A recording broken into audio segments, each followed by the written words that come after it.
Partnerami podcastu są Double Miss Academy, organizator zawodów IPSC, Strzelnica Playground Gdynia, twoja strzelnica w Trójmieście, Garda Arms Gdynia, sklep z bronią i amunicją.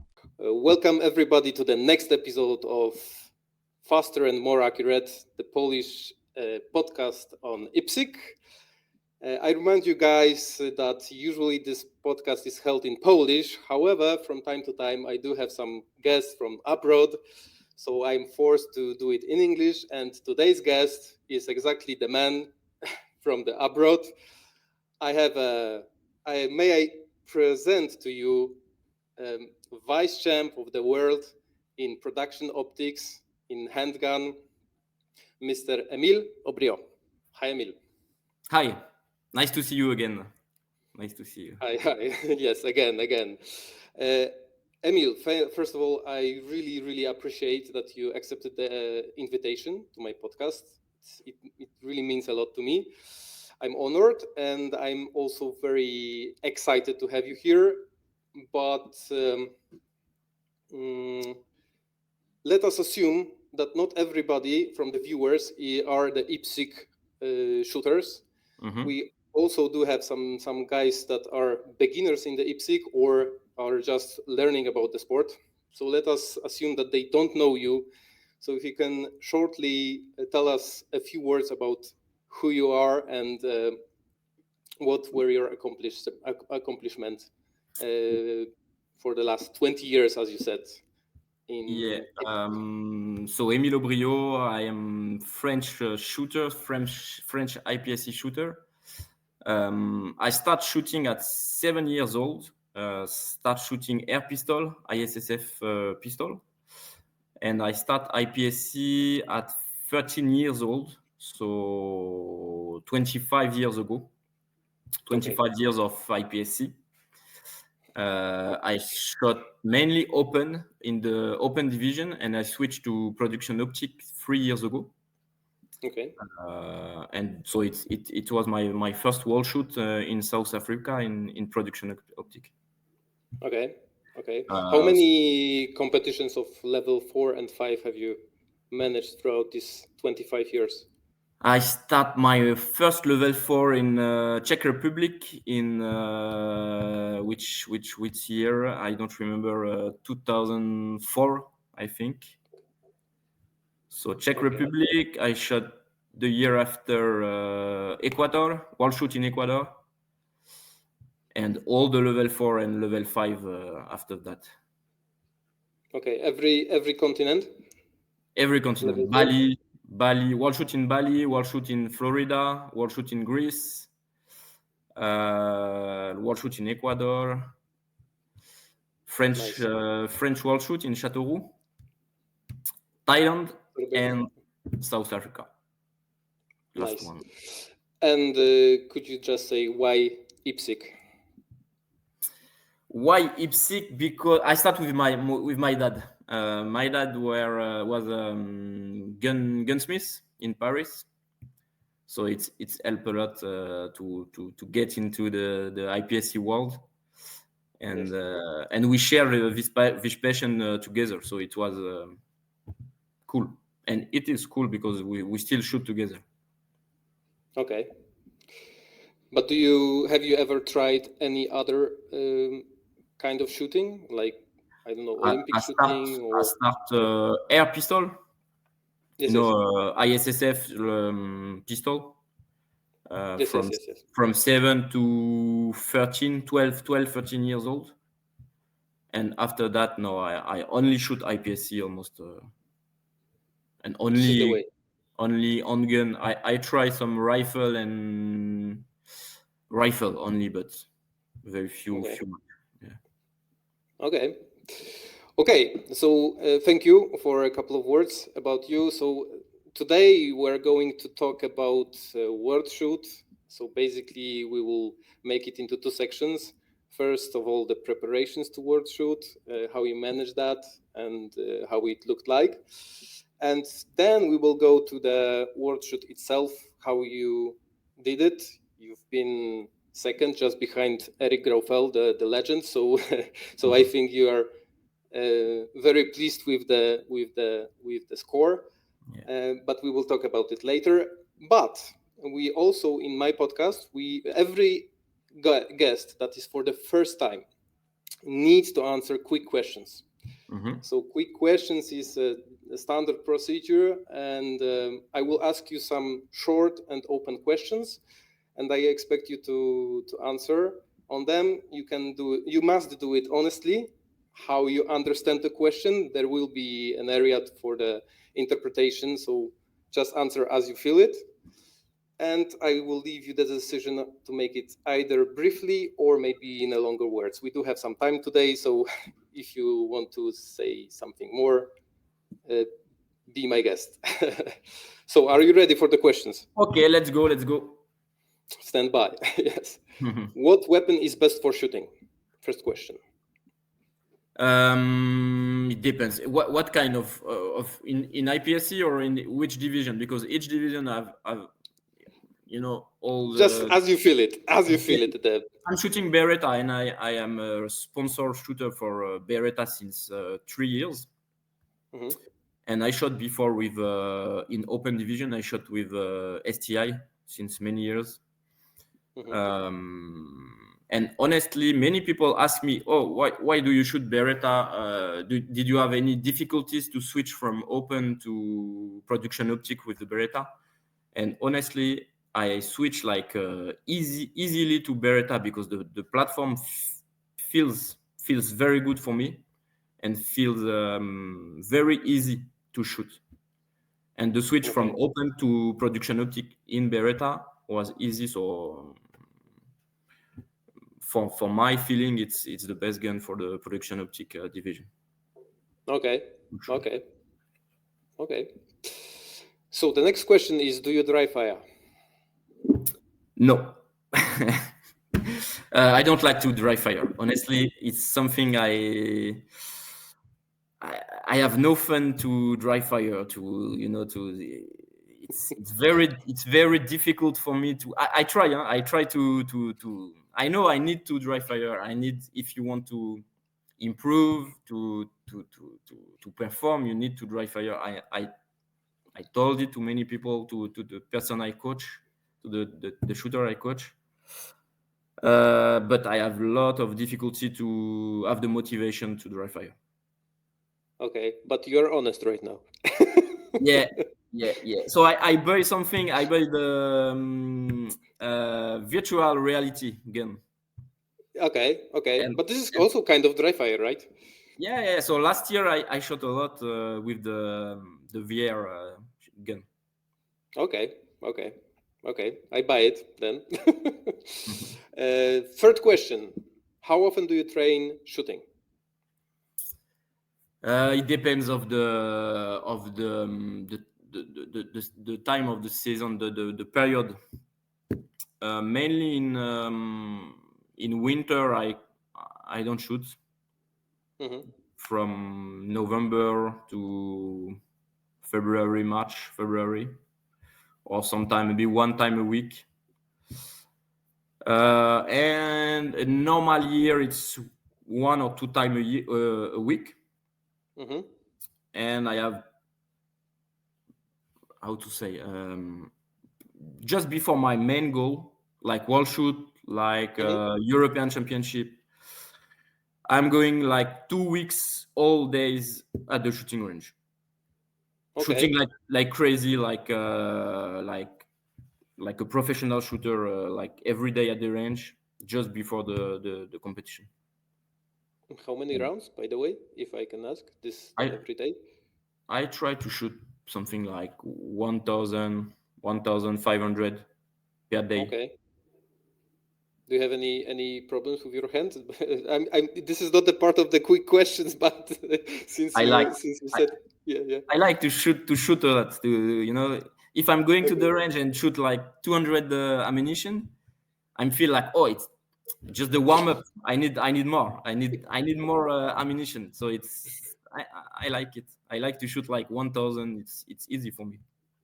Okay, that is interesting because you have not the consistent approach, but rather just twice a week, but in season, almost nothing during the winter, and then you have like 2 weeks of extreme shooting but every day. Yes? not, in my opinion, it's not the good solution. You know, it's I'm dealing with my work and with my family.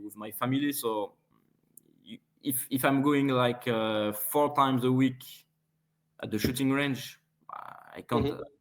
I need to see my family. I need to go to work, and it's very difficult to manage everything and to have to balance everything.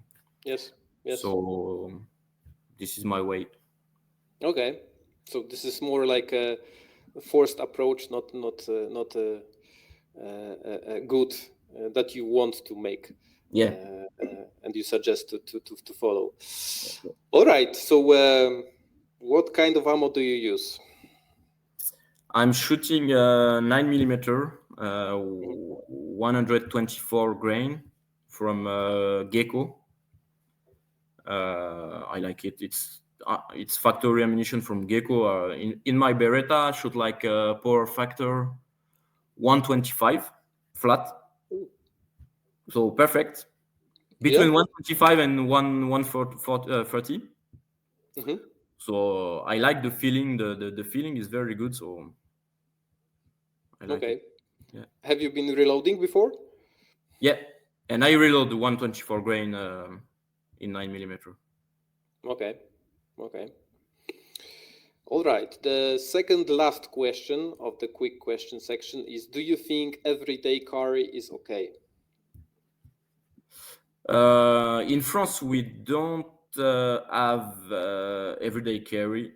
It's not allowed. So it's okay for what? For people in Poland or in?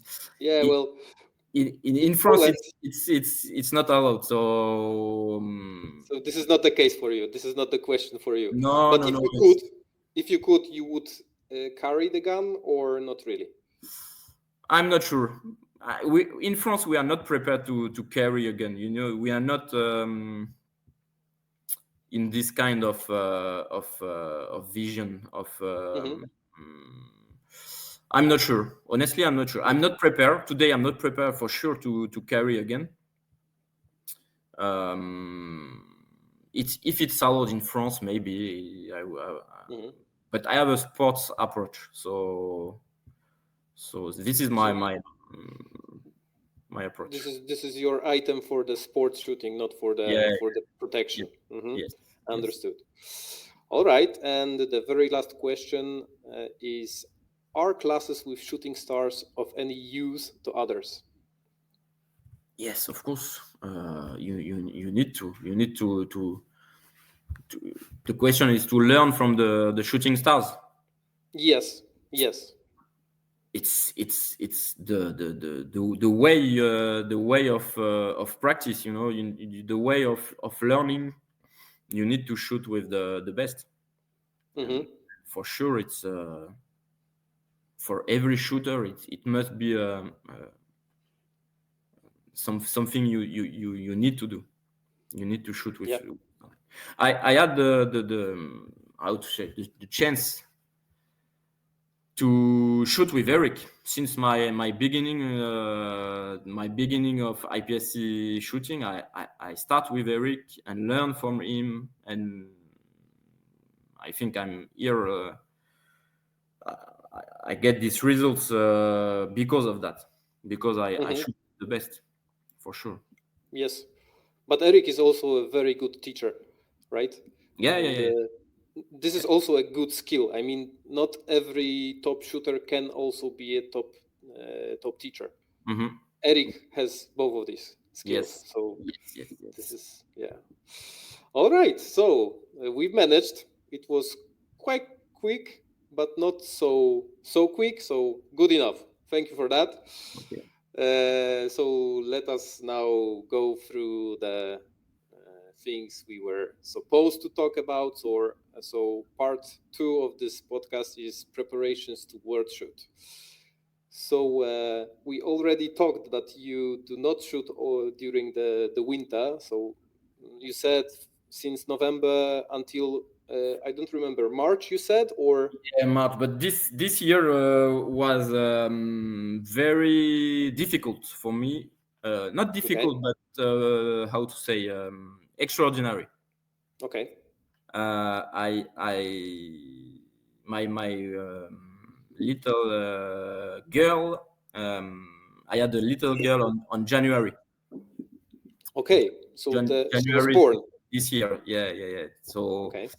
and the first months were difficult. Let's say difficult in terms of sleeping and Of course. organization, everything with the family.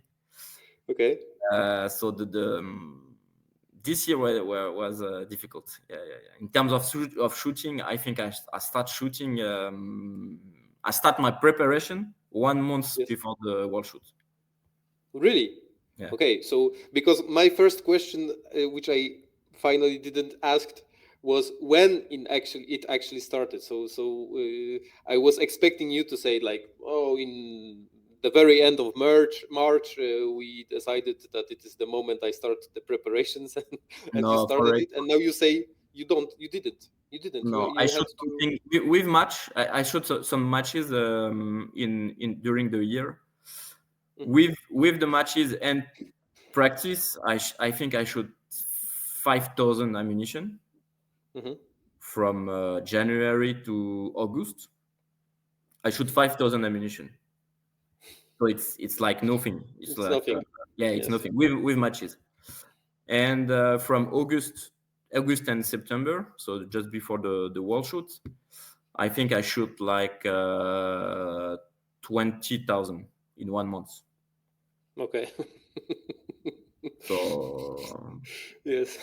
So it was not balanced throughout the months, no right? balance. Yeah, 1 month preparation only. Yes.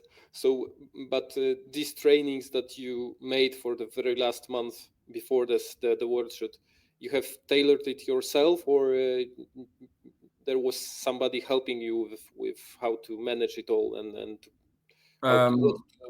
I manage my planning, my preparation. I start shooting with Eric. I gone to Quimper in his shooting range, Yes. IPSC Academy, and I shot with him and Robin like 7 days during my holidays because I had holidays with kids and wife, Hmm. and I shoot with Eric and Robin like in the lunchtime. Okay. 2 hours shooting during the lunchtime. So I were with my family on the morning, lunchtime go shooting with Eric and Robin, and come back with my family on the afternoon. And Unbelievable.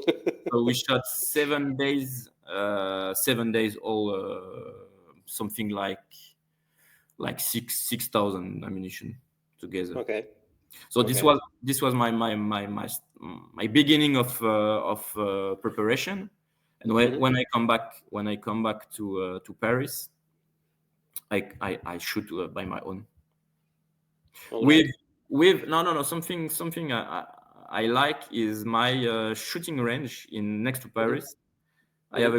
I have a good crew of shooters with me, and I think we were 7 shooters from my shooting range going to the wall shoot. Mhm. So we had a good atmosphere and good motivation to shoot together also. So it's cool. It's pretty cool to Okay. not going to the shooting range alone. Just shoot what you want to shoot and come back home. I like to share with share training with my shooting With a crew. good pack of people, yes, with the good friends. Yes. Yeah. It's very Yeah. important. Yeah. Hmm. All right. I actually, when I prepared myself to this interview or this podcast we have now, I found a small interview on Geeko's website, the one with Yeah. you, right? Yeah. And there you have stated a very interesting sentence that you said that the older you get, the more physical training you think your body requires. and that you have this kind of training, and it is specially planned for IPSC. So can you tell us a little bit maybe more about what's in details in this plan, or what can you recommend to people, getting older as well? So No, I think the thing is IPSC is getting more and more physical. I think it's more and more important, and when you're getting old, you feel that young shooters are running fast, doing everything faster than you, and you feel that you need to maintain physical abilities, and that's it. You need to maybe.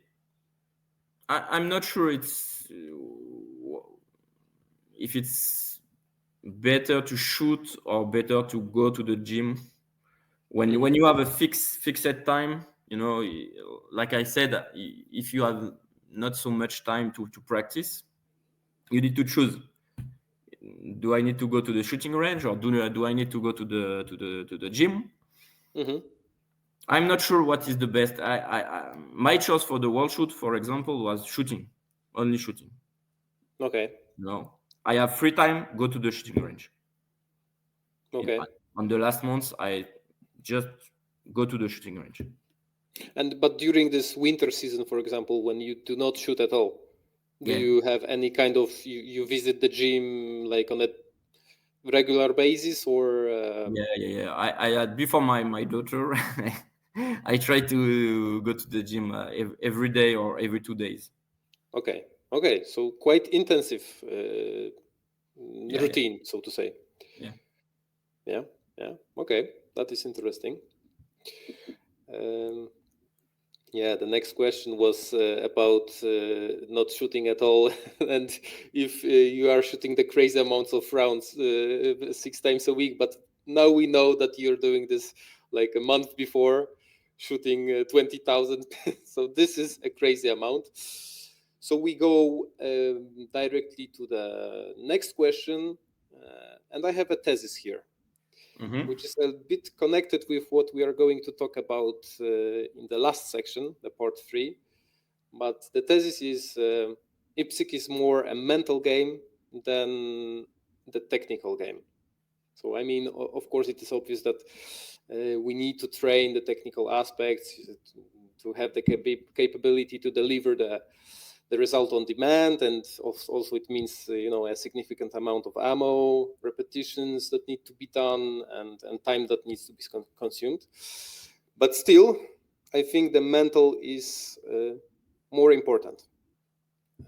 Do you agree with this thesis? And if you agree, the next question is: Have you done anything specific for this part of the preparation, since actually your preparations were really, we can say maybe disorganized by the birth of your daughter, for example. So you could have had some problems with having that all done in one piece, not being ruined in your mind. So please tell me if you agree with the thesis, and what was your preparations? For sure, mental is something important, for sure. If it's more important than the technical things, I don't know. I think technical work is very, very important also. It's something you need to master. But this is more a subconscious skill. It's something you work at during the training, but during the competition, it's already done. It's something you can't how to say, you can't do anything on the technical. It's already done before the competition. The mental aspect is very hard during the competition, for sure. Something you need to work on, to think before the competition. You need to work on your strategy. You need to work on your ability to react and to react to the results, to react to the guys, to the competitors, all competitors in the match. So it's two different aspects, and I think mental is when you fight for the top, it's something you need to master for sure. This is where Eric is a beast, for example. Yes, you can see it in his eyes. yeah. But I'm happy with my mental ability during these world shoots, because the last day is something. It's something I travel to the world shoot for this last day, to feel the pressure, to feel the competition in the last day of the competition. This is where the last day is something different, it's where everything is played. Yes. Let us leave it for the sorry for interrupting, but let us leave it for the last section, because I really want to ask you about this last day. So we will have the option to go through it. But did you do anything special? Like, have you had any, I don't know, work with a sports psychologist, or you read a couple of books you thought that would help you to manage it, or you just say, okay, I'm in this sport 25 years. I have been on so many competitions on that level that I knew myself throughout these years. I learned myself so good that I know how to react, and I don't need any additional work on that. So which of these answers you say are most true for you? I read some books. I read some books, and many years ago, one of my friend made sophrology. So how to say in English? I don't know. Psychology or sophrology. Let me check. Yes. Yeah, sophrology. I don't know how to say it in English, but sophrology. Okay. Sophrology. He made some study in sophrology, and we worked together on some aspects. But you feel that I already have a lot of aspects with my experience. You build your mental with experiences. And for sure, you need to go to shoot matches to learn yourself, and to learn how to react in every situation, in every case. And that's it. So this year for it was many years ago, and this was the only work I did in terms of mental.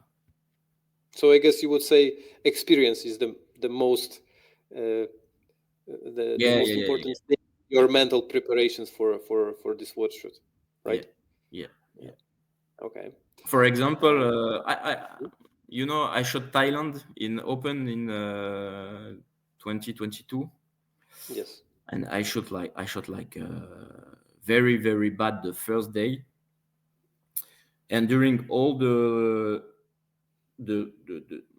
competition is during 6 days, and for example, the first day I think I lost 70 points the first day. So it was already played. I shot the 5 days during the competition like I have nothing to play. I have nothing to win and to lose. Win and to lose. You are in the middle pack, and you just shoot, but it's already wrong for you. Over. Yeah. And I say to myself, I don't want to shoot again a match like this, because you feel nothing. You feel just okay. You are happy to be in Thailand to shoot the world shoot. Yes. But when you are a competitor, you need to fight for something. You need to fight for the yes. It can be the team, or it can be an individual results. But when you are in the middle pack, for me, I said, okay, no, I don't want to shoot a match like this again. Okay. So I say to myself during the South Africa, the last day I want to be in the fight, in the fight. And when you are in the fight, okay, the mental is important. Mm-hmm. And I managed. Okay. I managed to Yes. so, Yes, okay. exactly. We will also cover that in the last section, but we still do have one very last question from the part 2. But when I look on the script, I have to here. The question is, how important from your point of view was the experience you collected during your over 25 years now of shooting IPSC? So we are already talked about it. That you said that it is something that was most important. It is something you learn from your experiences. You need to shoot matches. You can practice a lot, but you need to confront yourself to the other shooter. So you need to go to the competition, and even if you're not winning, you're learning some aspects. So like I said, Thailand, I shot like very, very bad, but I learn a lot. I think I learn how to shoot better. Yes, there is this saying that from the failure you learn, not from the wins. Yeah. All right, so here we are in the part 3 and the word shoot itself.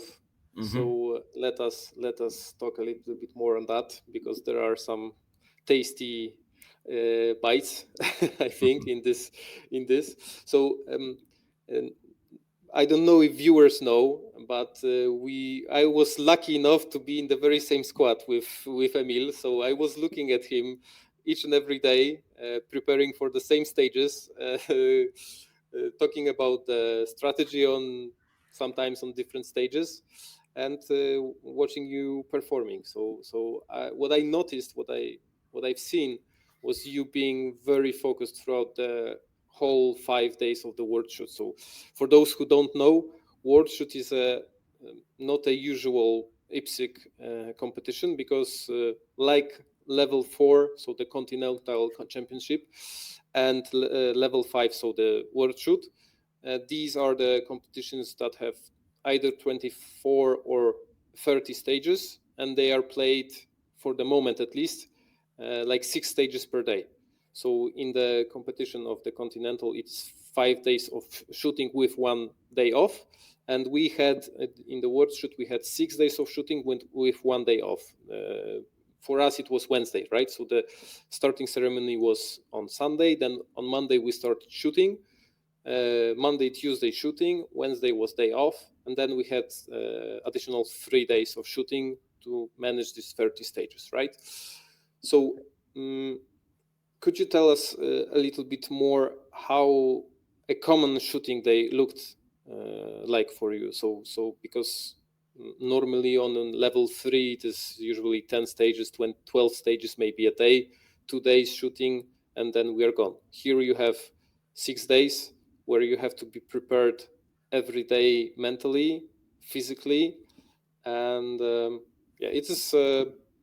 I think it is a huge, how do you say, effort, or how did you manage that? How did it look like for you every day?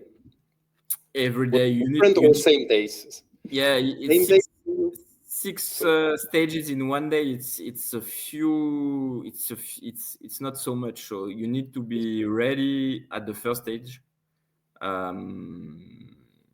It's very fast. We shot 6 stages in maybe 2 hours, I think, something like this, to less than 3 hours.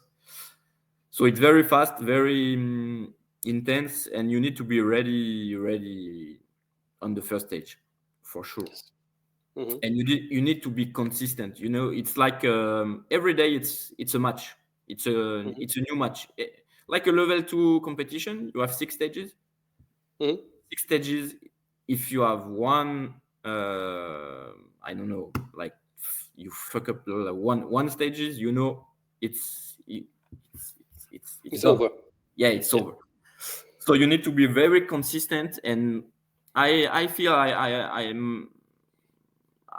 want every day a new competition, something like this, and every day you are going to a new competition, so you need to perform at the first stage. So have you done any specific preparations every day? I mean, before we had shifts, right? So the first shift sometimes, and as far as I remember, the first one we had on Monday was 6 it o'clock. at 6 o'clock, right? 6:30 So or something if you like want to warm up Yeah. on the the train stage, you need to be maybe, I don't know, 5 o'clock, 5:30 maximum, ready on the training stage to shoot it. So you had to do this, or have you done it? Or Yeah. Every day we shot in the practice range. So and it's very cool and very useful. I shot something like 100 ammunition before in the training stage. Enough to get a little Yeah, bit it's a lot. higher temperature. Yeah, it's 100. 100 ammunition just before the first stage, and it's very good for. It helps a lot, for sure. So this and of course physical warm up. Warm up, yeah. And that's it. Okay, but have you also controlled your, for example, after the shooting, have you controlled the food, sleeping, maybe of course, maybe regeneration of some kind, of massage, maybe, I don't know. Have you done any kind of special? No massage, but we try to sleep correctly and to eat correctly, and just to be the more professional as possible. And I'm during the week I'm not going to the bar and drinking during beer and something else. That was after. So during the week we did the job. Okay. So tell me now, have you followed the results daily or not? Yeah, really? daily, of course. Yeah, daily. Okay, so you like to check what are your results comparing to the others, I'm not sure I like, but I learn it. I learn for sure. You need to follow the score for sure. Okay. I learned it with Eric, because he manages strategy with the results. And for example, if you don't want to follow the results, your opponent can talk with you and give it to you, for example. And if you are not prepared to have the results from your opponent, it's not good for you. So you need to learn it and to manage it for sure. Yeah, this is the part of the mental game. Yeah. And for some people, if you don't want to, we know which shooter don't like to have the results, and it's not good, because if you are talking with him and say, okay, you shot good yesterday, or you shot bad, or people talk on the He's done, yes. Yeah, and if you are not ready to hear something, or to hear something good or something bad, it will affect you even more, I think. Okay. So yes, daily we check the results all day. Okay. And even more the last day where we check every stage is the results. We follow every stage. And have you done it also during the competition? I mean, not afterwards, but you've been doing your job and checking, for example, on Americans was it possible for you to check the results they had immediately, or no, we check at the end of the Okay. shift. Yeah. Okay. Only. Okay. And the last day we follow the Americans squad, Yes. so we check the results immediately after they shot. Yeah. So what were your thoughts? We've already talked about the last day, but during the first 3 days of shooting, as far as I remember, you correct me if I'm wrong, but I think you were somewhere on the third position rather, and that Eric was leading, and Jacob Hedericton from United States was the guy being just behind Eric, right? Yeah.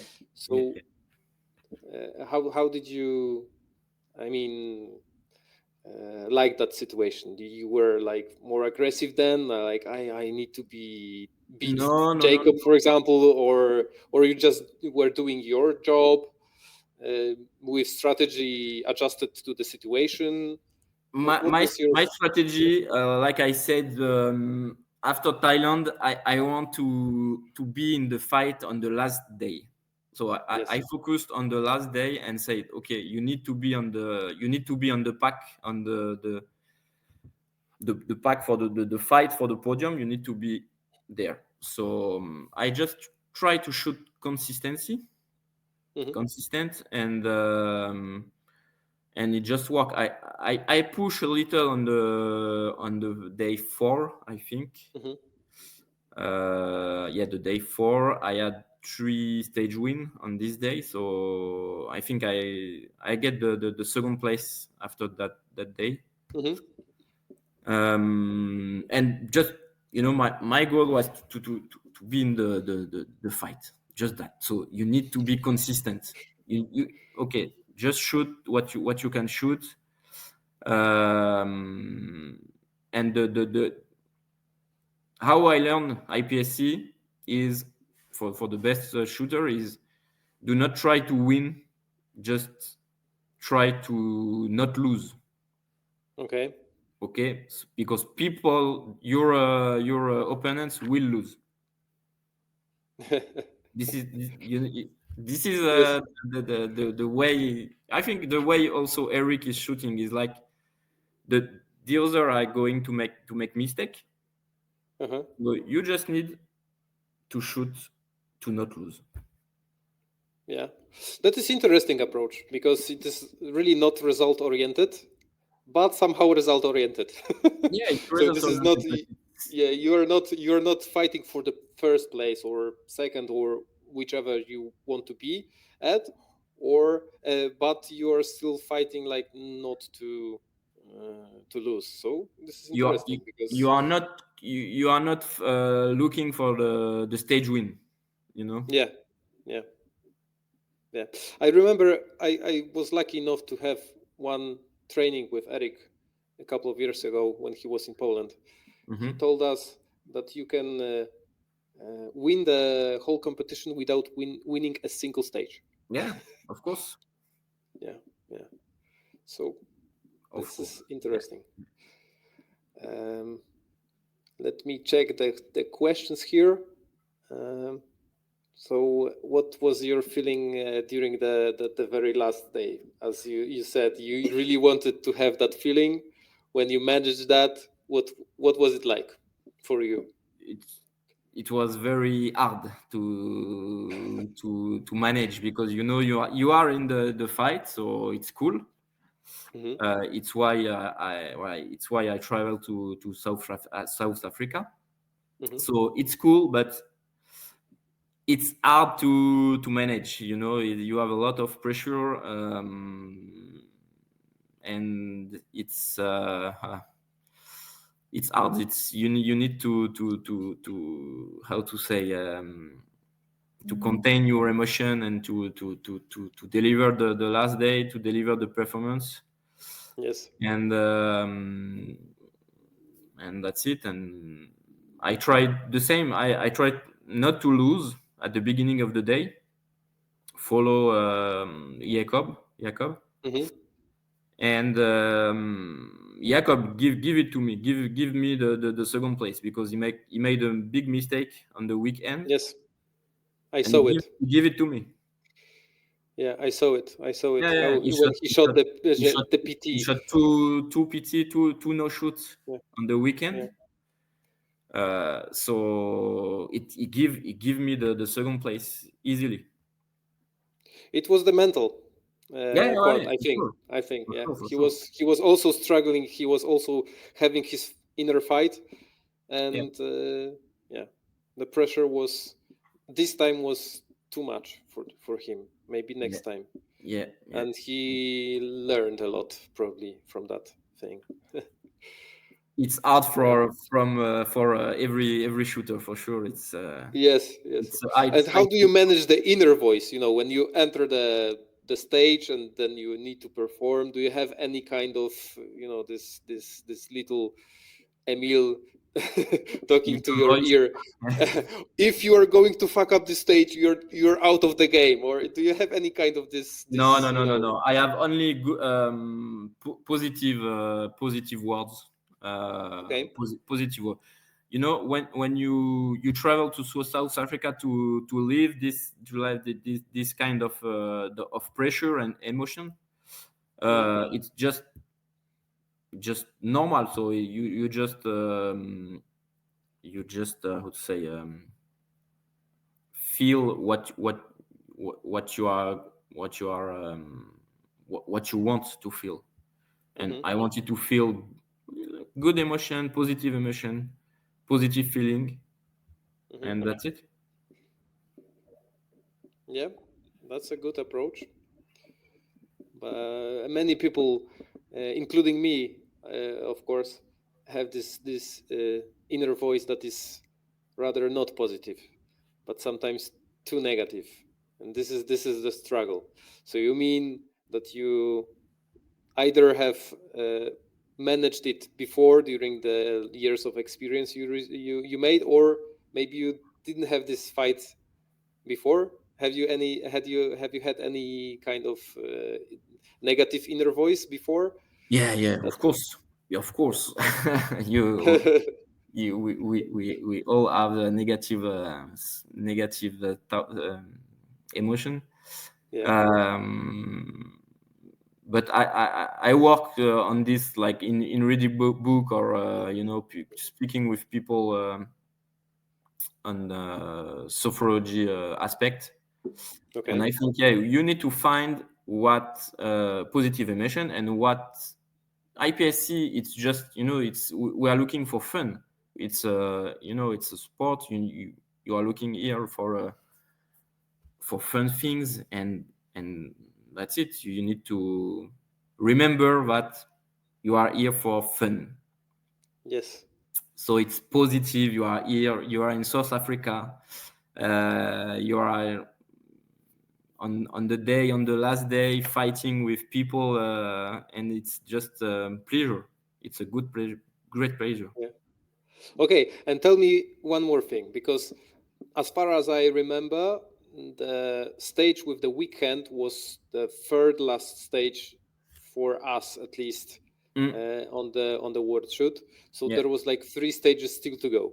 Yeah. And you saw Jacob doing this hard mistake with 2 PTs. Yeah.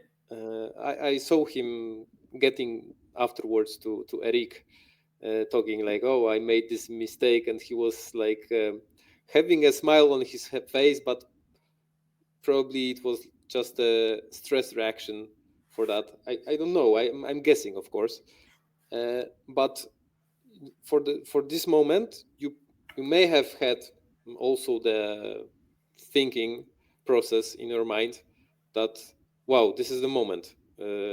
I am probably having this second position. Have you had this kind of thinking, or you were completely out of? I had this thinking the stage after. Okay.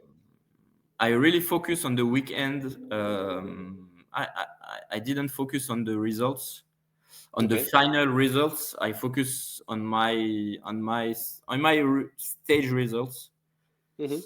And I shot the stage very good.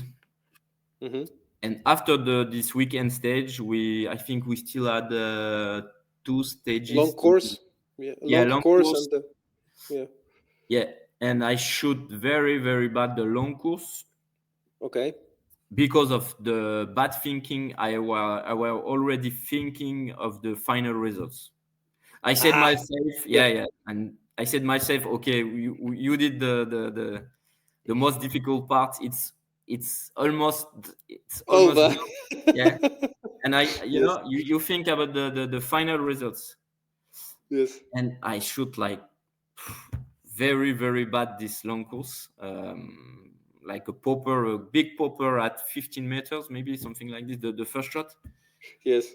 I shot it like 4 or 5 times. Miss, move, come back to the popper, losing maybe 3 or 4 seconds on that one.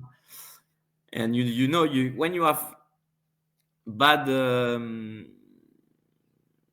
thinking, it's not bad thinking, but you are thinking about the final results. Incorrect thinking. It's not good. Yeah, it's not good. Yeah. So the second last stage was for you. I'm almost there, and you fucked up the stage, as you said. Yeah. However, many people would like to fuck it up as you do it, and they would be very, very excited. But jokes aside, so for the last stage, you must have, stay alert and focused for this last moment of the competition. So, how was the feeling then? The last stage I shot like a very conservative, very under control, very controlled, and that's it. Yeah. And I try to. It was a difficult stage. I think it was a speed shoot or something like this without any difficulties. So just there was one plate on one popper and on the move, and one plate on the enter. Yeah. With 2 last paper targets. Yeah. So yeah. So I shot very, very conservative and under control. Yeah. And the feeling that you got it, the second place, was already over the last shot, or you had to wait for a while? I wait because I was not sure. I was not sure of the results of Gino. Yeah. Because I think he had 30 points behind or something like this. And I said, oh no, I wait the final results. The last moment. I wanted to see my name on the second place before. So the feeling was. Yeah, when I saw my name on the second place, it's like a crazy feeling. It's I had my wife on the phone, my dad and mother and people around me, my friends, and it's crazy, crazy. Yeah. So, but it is really, considering what you have told us here today, that you had these preparations really not as planned as you would probably wish yourself to have. It is really a nice story about having this. Losing only to Eric is really like winning. So, and considering you had not so much time for your proper training during this year, it's really a huge thing. So congratulations once again. Thank you very much. But I think it helps me to have a good approach to this match. When you are training, personally, when I practice a lot, practice. When you shot wall shoot, you have much more pressure. I think much more pressure and commitment to your family and everything. So you feel. Personally, I feel much pressure because I say, okay, I practice a lot. I need results. I need the results. It's not good. It's not a good approach. Yes. There, Yes. I practice only 1 month, so I like it's during this month I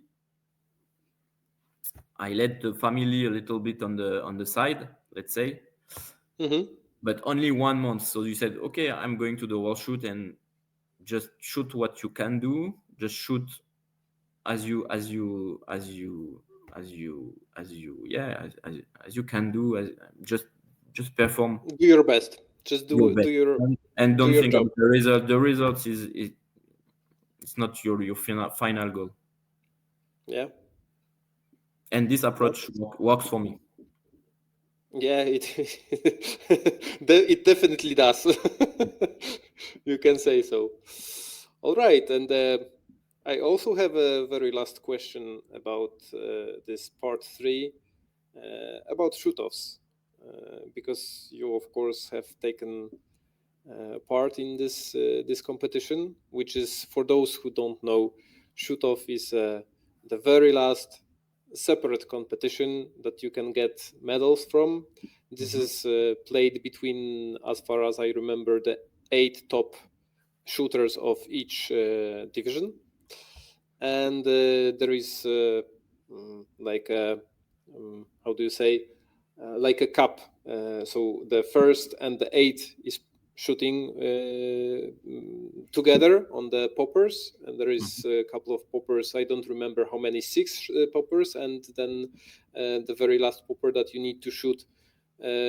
Before you can shoot that one, you need to make at least one change of the mag, and then the first guy to lay down the last popper wins, and you have to you shoot it up to 2 wins, right, between the shooters, and then the winner of this first and 8th shooter goes ahead, and then you also had the 2nd and 7th shooter shooting each other, and then the 3rd and the 5th, and so on, right? Yeah. And the winner of each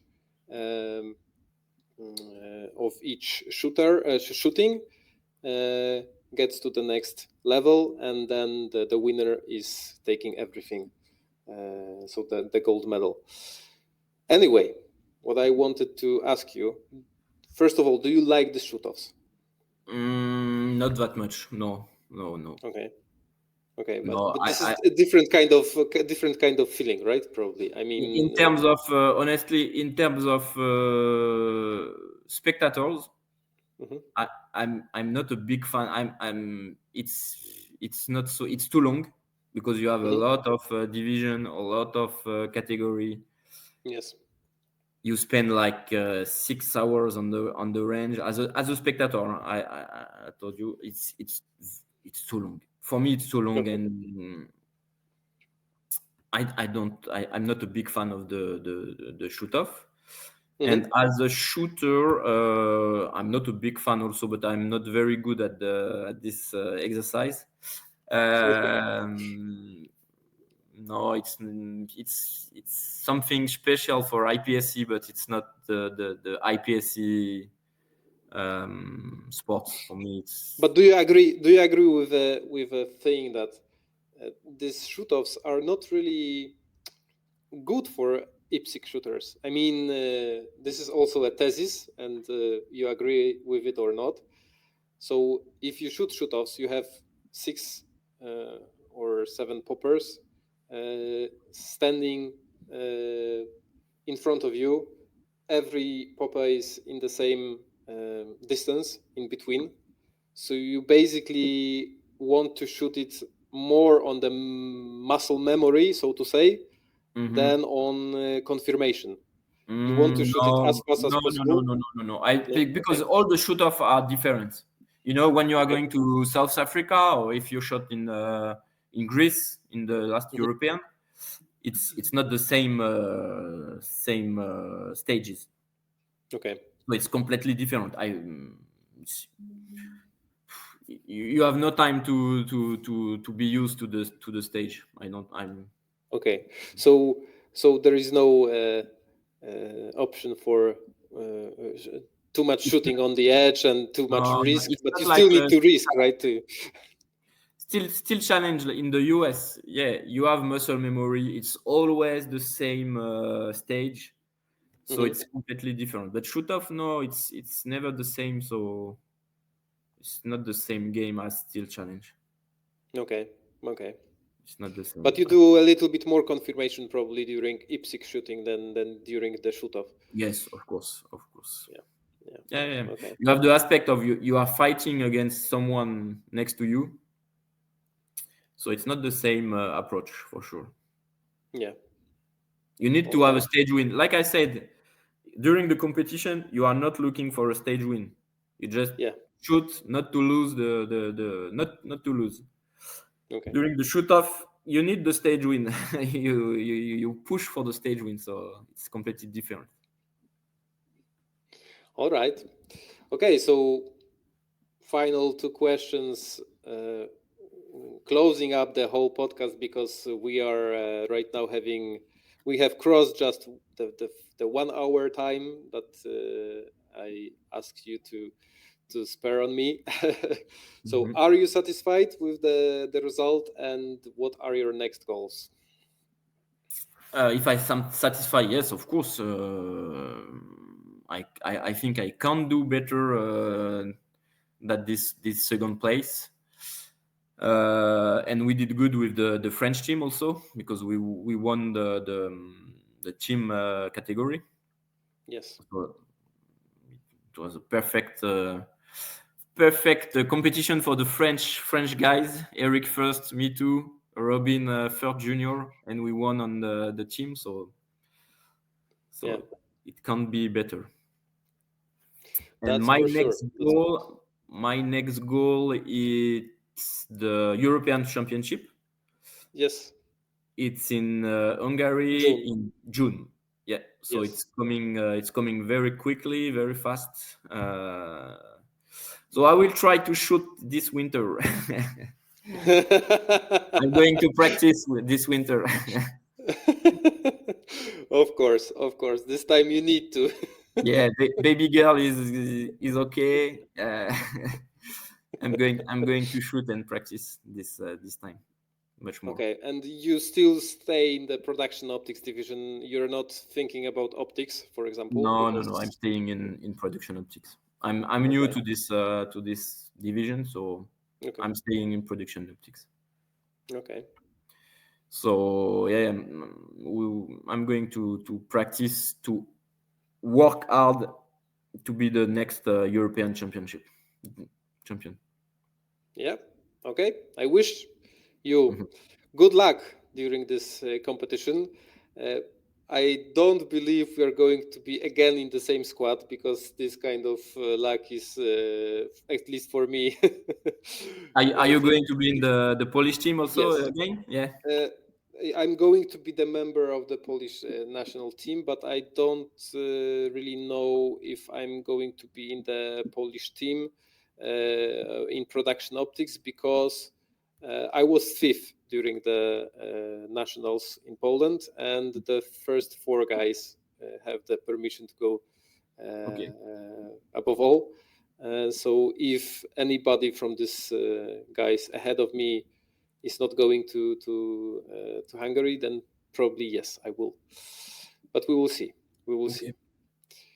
See you there then, and thank you once again. It was really nice to have you, as I said.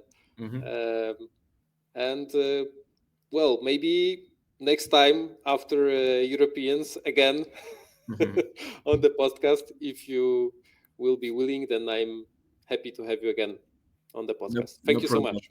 See you soon. Yes. Bye-bye. Bye-bye. Ciao.